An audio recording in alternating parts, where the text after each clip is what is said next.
Hey guys, it's almost 6 a.m. Uh, Slept until about 4:30 and got up and trying to organize my day. Um, it's going to have to be a little quicker here, so I'm sure you guys will like that because I tend to drone on sometimes, and I apologize if it's boring. Just whatever's not of interest, skip it. I'm sure you're doing that. But this sharing this story and clips from our life is therapeutic for me. So, I'm going to talk a little bit about Suzy's progress. She said to me her first intelligible words, 2 words yesterday, and I'll tell you a little bit about that. So I'm seeing a little bit of progress there, and it's so needed. Um, uh, oh, I lost my phone. I totally freaked out. I'll tell you about that. Um, Talk a little bit about her therapy sessions. I was only there for two and a half, no, 1.5 of her 3 sessions. Um, Disappointing news from Social Security regarding Medicare. Talk a little bit about my buddy Ganesh. What I have gratitude for. And I think that's it. I think that's it. Yesterday, Tuesday, I think I mentioned, big day for Suzy because that's kind of the day that the doctor and the case manager and the therapist all to get together and kind of powwow about all their patients, what their goals are, what their progress is. They set a goal for her, I'm going to say release date. It sounds like prison, but I don't know what they call it. Anyway, it kind of shocked me. It's not that far off. Okay. Talk a little bit about the therapy. She had therapy at 10 a.m., so I was there. And it was occupational therapy. Um, oh, take that back. They were using it was occupational therapy, and it was supposed to be for 30 minutes. And I didn't realize it was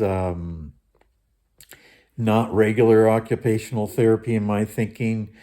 I forget the name of the little device, but you put a couple, I'm going to call it electrodes, different spots of your muscle, and it does electrical stimulation. And because she's paralyzed on her left side or has paralysis on her left side, there's concern about the shoulder dropping and that becomes more of a permanent condition. So this was all kind of, keeping her shoulder in shape, and it lasts for about 30 minutes. And they said their goal is to do that 3 times a day. Well, I was there for at least half the day, and I only saw it once, so I'm going to need to ask about that. Then 11, Susie had physical therapy with Alex. I was able, a woman, I'm trying to go fast and I'm jumbling here. You may have seen a clip of her. It was Susie at the gym, and she was moving colored cones. That was Alex that was facing her in a seated position. And I am so amazed. I continue to say this. The team at this hospital is just amazing. And one of the things I'm needing to learn, and it's against my nature, my impulse or my nature, is like if somebody is struggling to get up, my impulse is just to help them accomplish that. And I'm slowly realizing here that the goal is to get the patient to work as much as possible in terms of trying to maintain posture, trying to dress themselves, all of that. So, speaking of dress themselves, I was there yesterday while they dressed Suzy. I say they.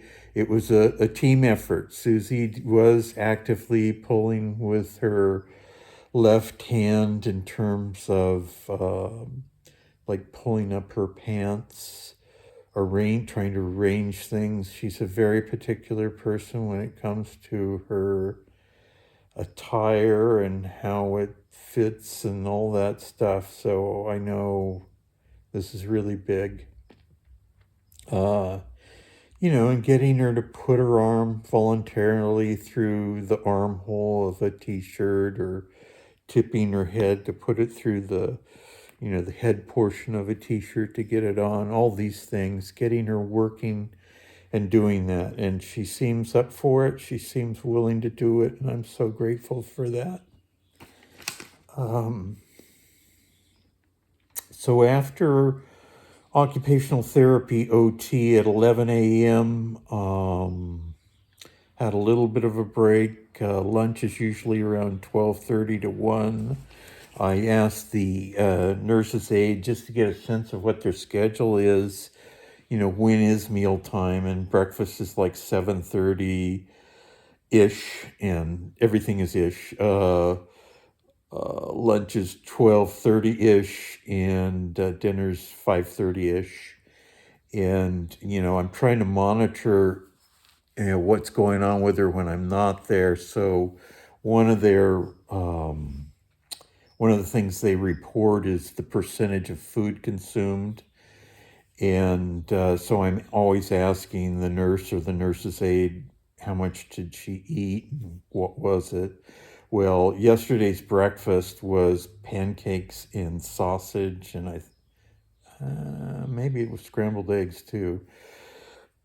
And all this is like minced up and moist, and it's like baby food consistency. So, but we never eat pancakes, sausage, and so I met with a dietetic assistant to kind of go through menu options, because I told them oatmeal before, and they said okay without really commenting. And I'm learning that oatmeal, the oats, are too big for her to swallow. So they have cream of wheat, and I think one other thing that's kind of a grain breakfast item, but it's a savory, not a sweet. So I make my own oatmeal here in a very unique way.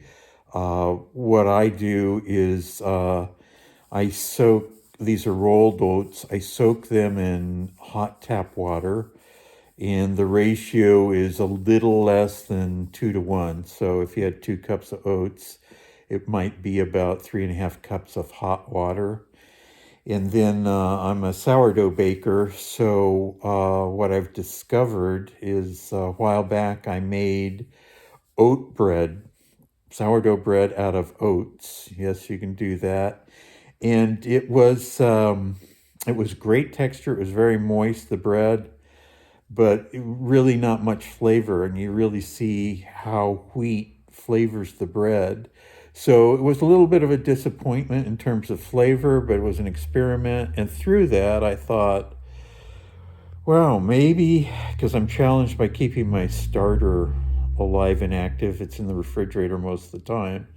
So essentially now what I've done is I've put a little starter in this oat mixture, and I've created a culture, and it's now my starter. So whenever I'm going to make bread, I take a little, like a teaspoon of oats, and add it to some flour and water, and let that sit for a day and keep adding flour and water until it's ready to bake. And that usually takes about 24 hours to 48 hours. So, anyway, long story, but that fermented oats is what we eat for our oatmeal. And it's lighter and fluffier and has a different flavor profile. Um, and I find it enjoyable, and Susie seems to like it, and I think it's good for the gut biome. So that's a little bit of oatmeal trivia. Um, so Susie had speech therapy at 1:30, and I had forgotten my charging cord, and my phone was getting low on power, and I was anxious about getting too low because this is really my lifeline to all you out there as well as the hospital staff. I get texts and emails and all phone calls throughout the day. So I raced home to get the charging cord. Fortunately, we're only about 3 miles from the hospital, so it's a quick trip. And when I came back, she was about halfway through her speech therapy. And when I came in, the speech therapist was singing Happy Birthday. And Susie was trying. I couldn't hear what she was saying, but she was efforting. And I thought, wow, that's amazing. And I probably blew it because after they were done, I said, birthdays aren't a happy memory for her. And I probably shouldn't have said that because she was doing the speech therapist. Kim was her name. Yeah, Kim was really good, and I don't know if I brought it, and I don't know if you can see it. I'm going to try to show you. But Kim had Susie writing, and this is with her left hand, and I didn't see this. I only saw the byproduct, and I'm hoping that you can see this again. I'm a little confused with how to do this, cell phone pointed at me recording, but I'm hopeful. See, you could see the word Sue that's written with like a highlighter. And if you look closely, there's a blue pin line following that. Well, that was me doing it with my left hand. And essentially, Susie did the same thing, and it was pretty darn good. As she got down the page, um, she wasn't able to be quite as good in terms of following it. And again, I didn't see that portion. Kim kind of filled me in. And unfortunately, I don't think she's going to be the regular speech therapist. And I say that because I really felt that she was doing some stuff that I hadn't seen before and that there were some unique connections. And we talked a little bit about, she asked me if there was any, I got to talking about music and I had a very good friend, David Perkowitz, that died, I don't know, 3 or 4 years ago. He was an amazing guy. He was an ultra marathoner, great shape. He got diagnosed with a relatively rare condition called PPA, which stands for primary progressive aphasia, which aphasia means you can't speak. He gradually lost his ability to speak. And then he had something called frontal temporal dementia, which basically, dementia.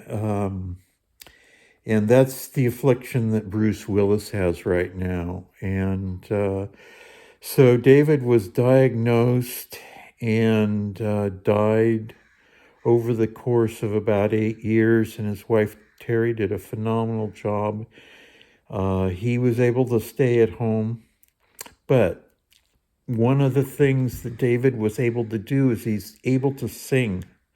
And I have a video clip that I'll throw up in the future with David side by side singing Bicycle Built for Two. And it's a very touching memory. Anyway, my hope is to be able to do that with Suzy. Kim asked if there was any music that was particularly significant for her. And it took me a while to think because, we've listened to music on and off, but because of our 15-year time or age differential, we're from different eras. But, when we first met, I love big band, always have loved big band from the 40s and, some of the songs from the 30s and late 20s, ragtime and all that. That's always been something that's resonated. So anyway, long story short, there were two songs that I remembered in Suzy's history that were significant and so important and meaningful to her. And one was Sentimental Journey, and I believe Sentimental Journey came out in the 1940s. It was a big hit, and her father absolutely loved that song and played it all the time. And so it brings back wonderful memories for her. And we brought up a clip of Sentimental Journey on our phones with YouTube. And, she just lit up. You could see it in her eyes. So Sentimental Journey. And then the second one is Sandman, also a song from the 40s, I believe, sung by the Andrews Sisters. And the significance of this is Suzy was very close with her aunt. And her aunt was only 8 years older than her, and she really viewed her Aunt Lois as a big sister. And it was really because Suzy only has a younger brother. It was really, really important for her in her life. She loved Lois so deeply. So one of the things that Suzy would do, her dad, Suzy's dad, bought her a recorder, some kind of recording device. And what this was in the late 1940s had to be expensive and had to be a rare thing. And anyway, we think of nothing of recording like on our iPhones. It's just an everyday thing. But go back 70 years and think of what things were like then. Anyway, she and Lois would record them singing Sandman. And Suzy is a little bit of a performer. And so she would do different versions of voices singing Sandman with her Aunt Lois into this recorder. And she would ask her dad when he got home, she wanted to play this for him. And she said, "Daddy, which voice do you like best?" And it was, you can just see a young girl doing that with her dad. So, those are two songs. Just a brief aside, but related to that, recently, Suzy and I like to watch movies at night. Amazon streaming, and we're using AI to kind of go deep because we like to talk about the meaning and significance. And so what I'll do is I'll go to AI, it's Microsoft Copilot, and I'll ask a question. And the question is, what is the meaning and significance of a movie? So the movie I'm thinking about is a movie called The Music Never Stopped. It's a 2011 movie, and it's based on a true story.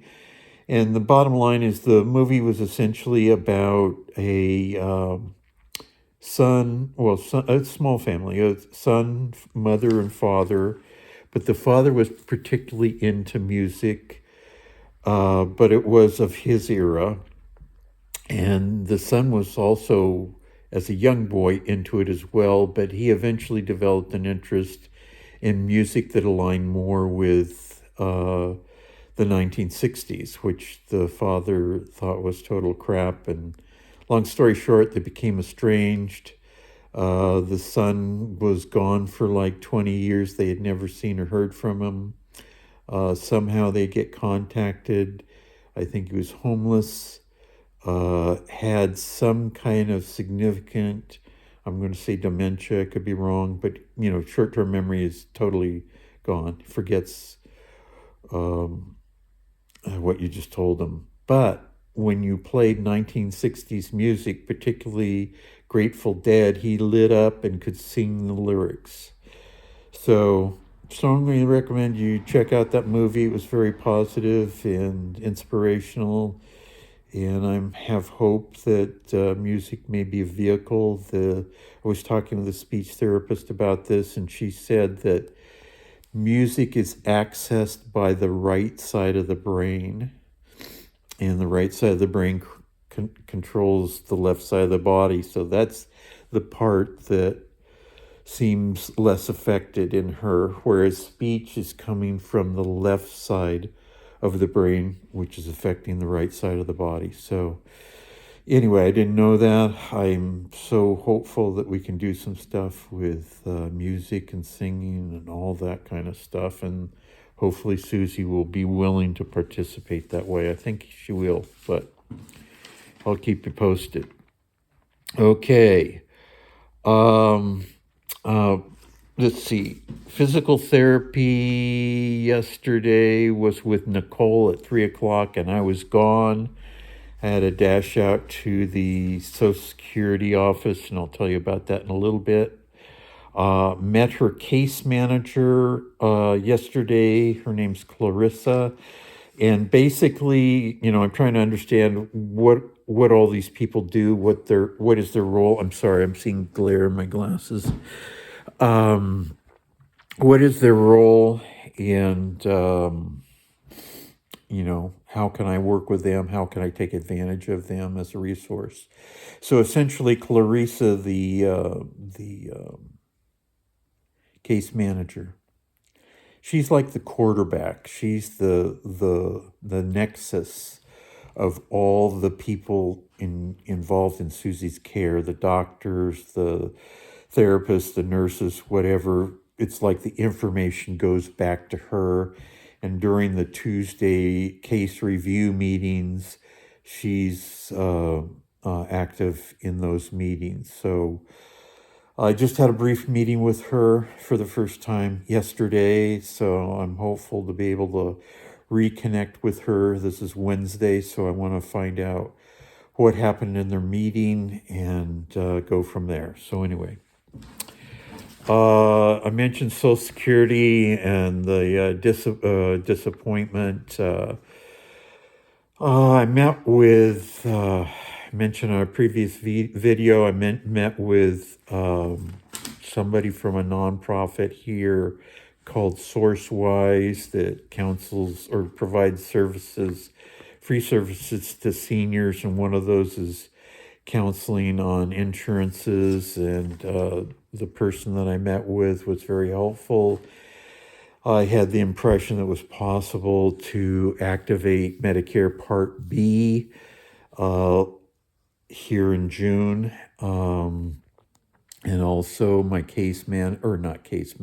my social worker at the hospital told me that I needed to go to the Social Security and see if I could do this. So anyway, bottom line, it's a no-go. There are 3 times that you can activate Part B. One is at retirement age 65.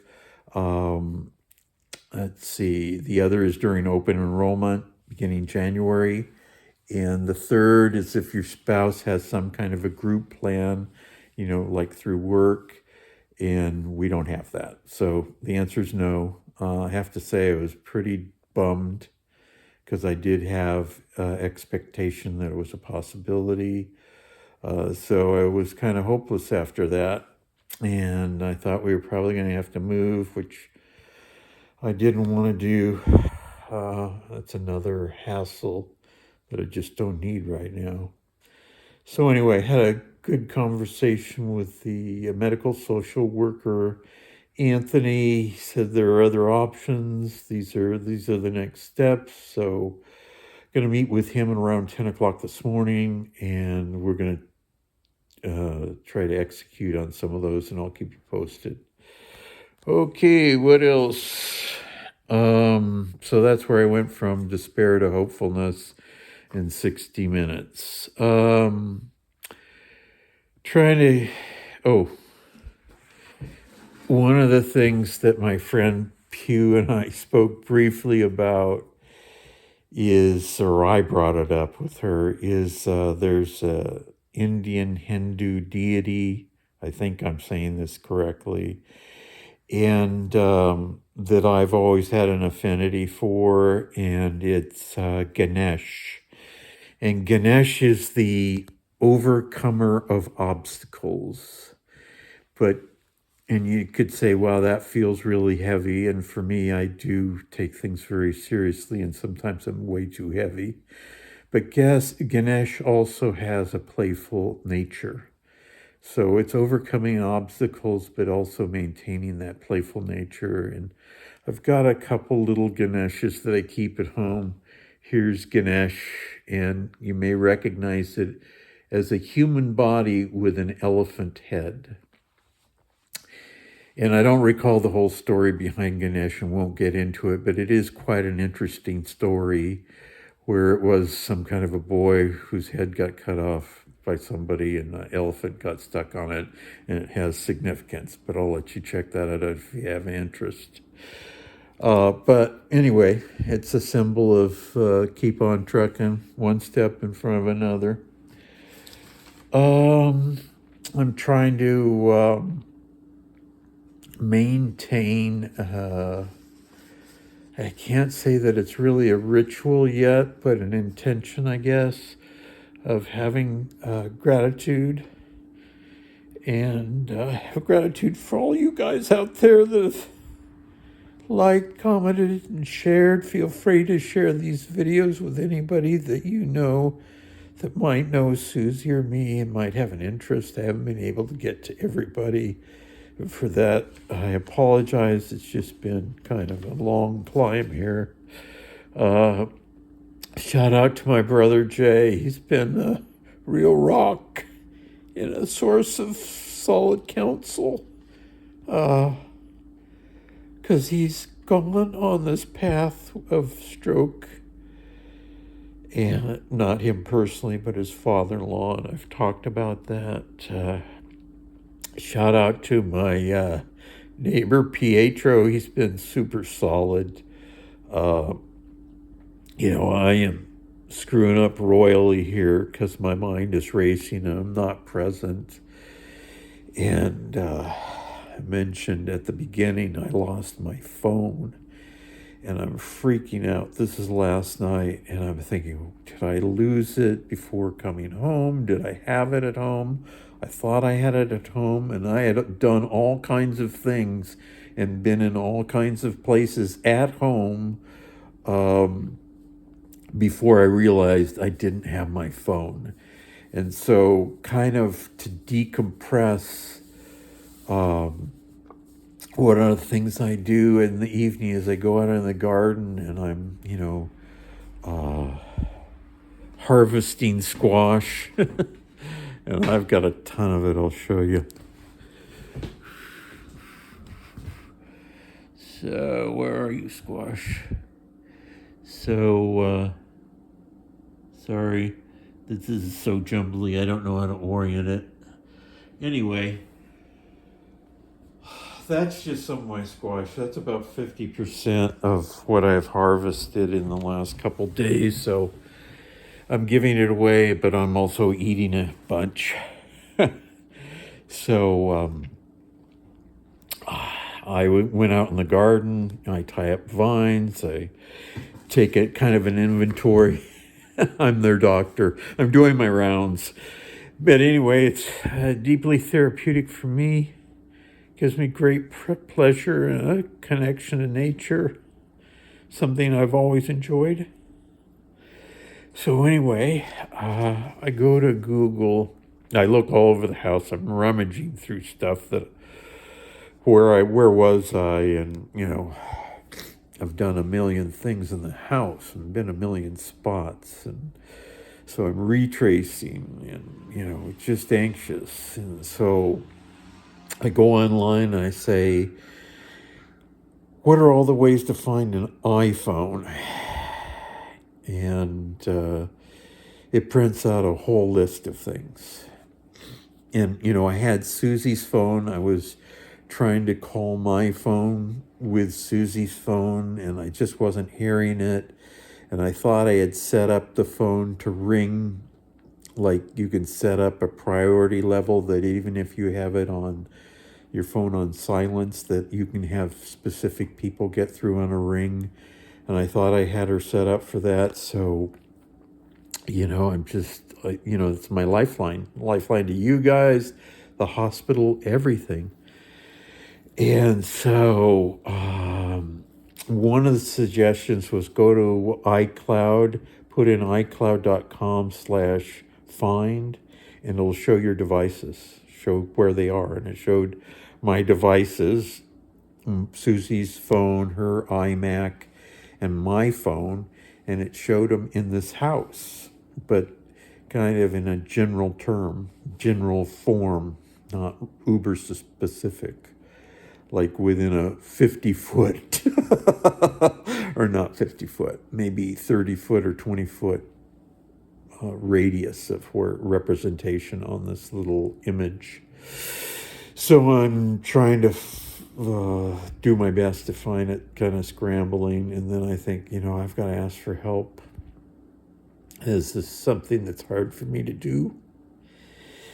And so I go over to my neighbor Pietro and I knock on his door, and I hate bothering him on stupid stuff like this. It just feels, I just knocked on his door and he opened it, and I had to tell him, hey, I'm so embarrassed. I think I've lost my phone. I think it's at home. And I was praying, he's a smart guy and technically sharp, although he's an Android user, not an iPhone user. Maybe him with his logical mind can help me sort this out.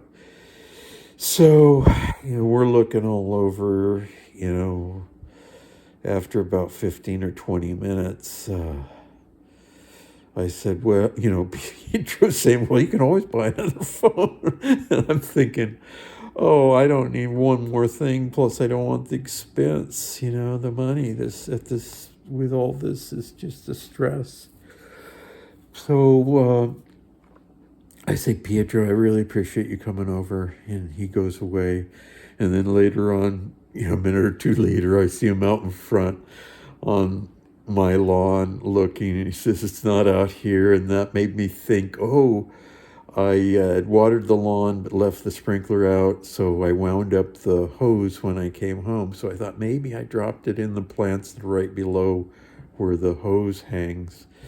Look there, no dice. And then I said to him to thank him, and that I just resigned myself that I would eventually find the phone, but didn't have confidence that I'd find it soon. So I go back in and, kind of mindlessly washing dishes, It's the chop wood, carry water kind of thing. Before enlightenment, chop wood, carry water. After enlightenment, chop wood, carry water. It's the daily tasks. And I think in doing the daily tasks, it really took my mind off of the worry and concern. And something popped into my head. And what popped into my head was, hey, I think I put my phone on the passenger seat as I was driving home. And so I go into the garage and look in my car, and sure enough, it's on the passenger seat. So, hallelujah. Anyway, found my phone. the other day, because of all this absent-mindedness, scatterbrainedness, whatever you want to call it, I thought, Suzy not being at home anymore or able to let me in if I forget to take my keys, and I do have a spare key, but it's in the garage, and the garage needs to have power to open the door. I thought I'd better give Pietro a spare key. I can't afford to deal with being locked out. So the other day I did give him a key, and it gives me great comfort. But, I've done a number of minor but dumb things recently that I wouldn't normally do, including this whole phone episode. What else?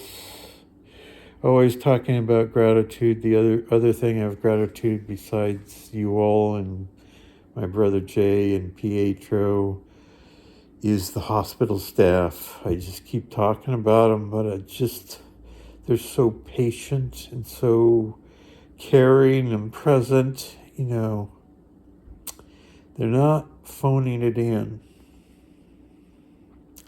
These people are the real deal. So, let's see. I think I'm just about done here. So we'll make it a record time. Oh, I think I mentioned Suzy's first words. This is after the speech therapist had left, and I was right next to her, like within a foot of her, and I forget what we were doing. She was laying in bed. I was talking to her, and I don't know that she replied to me or if she was just making a statement. And sadly, because I was like so shocked and amazed, I don't remember what she said. But it was something very simple, and it was something probably like, "It's okay," or something to that effect, something simple. And I was like in shock, and I told her, I said, "Suzy, those are the first words that you've said to me since the stroke that I've been able to understand. And I'm so proud of all the hard work you're doing. And you're getting better day by day. And I just wanted her to know that she is making progress. And I am seeing it very incrementally, but progress, oh man, that's a special thing." So anyway, gang, that's it for today. I'm going to rock and roll. We've got a speech therapy session at 8:30, and it's now 6:40, so I need to scoot. Anyway, we'll see you later.